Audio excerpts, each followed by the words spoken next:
La mort est considérée comme une loi biologique universelle. Pourtant, un organisme marin minuscule semble défier cette règle fondamentale. Il s'agit de Turritopsis dorni, une méduse capable d'inverser son cycle de vie. Cette capacité bouleverse notre compréhension du vieillissement et de la fin biologique. Depuis toujours, les êtres vivants suivent un schéma linéaire. Ils naissent, grandissent, se reproduisent, puis déclinent. Cependant, cette méduse possède un mécanisme unique qui lui permet de revenir à un stade juvénile après avoir atteint la maturité. Ce phénomène soulève une question essentielle. Le vieillissement est-il réellement irréversible? Si vous souhaitez comprendre les mécanismes cellulaires et génétiques qui expliquent cette immortalité biologique, alors suivez attentivement cette analyse scientifique. Abonnez-vous dès maintenant afin d'explorer les découvertes les plus fascinantes du monde vivant. Premièrement, la méduse immortelle inverse son cycle de développement. Le paradoxe de la douleur à court terme apparaît lorsque l'organisme subit un stress biologique majeur qui devrait logiquement précipiter son déclin. Une blessure mécanique, une privation alimentaire prolongée, une variation brutale de température ou une modification chimique de son environnement marin déclenche un processus interne radical. Ce qui, chez la majorité des espèces, constituerait le point de non-retour vers la mort devient au contraire, chez cette méduse, le signal d'une réorganisation complète. Ainsi, la menace immédiate agit comme un catalyseur de transformation plutôt que comme une condamnation irréversible. L'idée principale repose sur la capacité d'inversion du cycle biologique, phénomène exceptionnel dans le règne animal. À l'état normal, la méduse adulte est une forme libre, sexuée et mobile qui dérive dans la colonne d'eau. Cependant, lorsqu'elle est soumise à une contrainte extrême, elle enclenche un processus de régression morphologique. Elle se contracte, perd ses structures spécialisées, puis se transforme progressivement pour retourner au stade de polype, qui correspond à une phase juvénile fixée sur un support. Ce processus implique une transformation cellulaire profonde appelée transdifférenciation. Des cellules différenciées, déjà spécialisées dans des fonctions précises, changent alors de rôle. Elles abandonnent leur identité fonctionnelle initiale et adoptent une nouvelle spécialisation adaptée à la forme juvénile. Il ne s'agit pas d'une simple réparation tissulaire, mais d'une reprogrammation globale de l'organisme. Ainsi, l'être vivant ne prolonge pas sa phase adulte. Il redémarre littéralement son développement depuis une étape antérieure. On peut comparer ce mécanisme à un récit biologique capable de revenir à sa première page lorsque l'intrigue atteint son terme. Lorsque le dernier chapitre semble inévitable, l'histoire ne se clôt pas. Elle se replie sur son origine, conserve son information fondamentale, puis recommence son déroulement à partir des mêmes bases cellulaires et génétiques. Deuxièmement, la reprogrammation cellulaire constitue le cœur de son immortalité biologique. Le paradoxe de la douleur à court terme se manifeste lorsque le stress agit comme un signal d'alarme moléculaire. La situation critique active des voies génétiques spécifiques qui restent silencieuses en temps normal. Ainsi, la contrainte environnementale devient un levier de régénération interne et non un simple facteur de dégradation.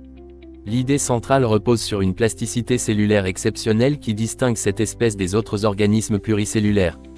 Les cellules de Turritopsis dorni activent des réseaux de gènes impliqués dans la réparation de l'ADN, dans la régulation du cycle cellulaire et dans le maintien de l'intégrité chromosomique. Les télomères, qui sont des structures protectrices situées à l'extrémité des chromosomes, jouent un rôle central dans ce processus. Chez la majorité des êtres vivants, ces structures se raccourcissent progressivement à chaque division cellulaire, ce qui conduit à la sénescence puis à la mort cellulaire. En revanche, chez cette méduse, des mécanismes enzymatiques semblent limiter cette érosion. De plus, certaines voies associées à la sénescence cellulaire sont modulées, voire partiellement inhibées. La division cellulaire reste donc fonctionnelle plus longtemps. Le vieillissement n'est pas simplement retardé. Il est biologiquement contourné grâce à une orchestration fine de la régulation génétique. Ce principe peut être illustré par l'image d'un système informatique doté d'une capacité de restauration complète. Lorsque des erreurs s'accumulent et menacent la stabilité du programme, le système efface les anomalies, réinstalle ses paramètres initiaux et redémarre sur une base saine. La méduse agit selon une logique similaire, car elle rétablit un état juvénile fonctionnel en restructurant l'ensemble de son organisation cellulaire. Troisièmement, l'immortalité biologique de cette méduse reste conditionnelle. Le paradoxe de la douleur à court terme rappelle que la transformation interne, aussi spectaculaire soit-elle, n'annule pas l'ensemble des contraintes externes. Malgré sa capacité de rajeunissement, l'organisme demeure exposé aux prédateurs, aux agents pathogènes et aux perturbations environnementales. La régénération cellulaire ne supprime pas les dangers écologiques. L'idée principale réside dans la distinction fondamentale entre immortalité biologique théorique et survie effective dans un écosystème complexe. Biologiquement, Turritopsis dorni peut répéter son cycle de rajeunissement de manière indéfinie tant que les conditions internes le permettent. Toutefois, dans l'environnement marin réel, elle peut être consommée par un prédateur ou détruite par un événement physique avant même d'activer son mécanisme de régression. Son immortalité est donc potentielle et dépendante du contexte écologique. Elle possède la capacité de recommencer, mais uniquement si son intégrité structurelle n'est pas compromise. On peut comparer cette situation à une horloge capable de revenir en arrière à volonté. Tant que le mécanisme interne reste intact et protégé, le temps peut être réinitialisé. Cependant, si l'horloge est brisée ou désintégrée, aucun retour n'est possible. De la même manière, la méduse immortelle peut échapper au vieillissement, mais elle ne peut échapper à toutes les formes de destruction.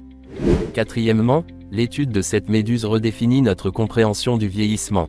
Le paradoxe de la douleur à court terme montre que la menace biologique peut déclencher une adaptation d'une ampleur exceptionnelle. Ce phénomène révèle une capacité de reconfiguration interne que peu d'organismes possèdent à ce degré.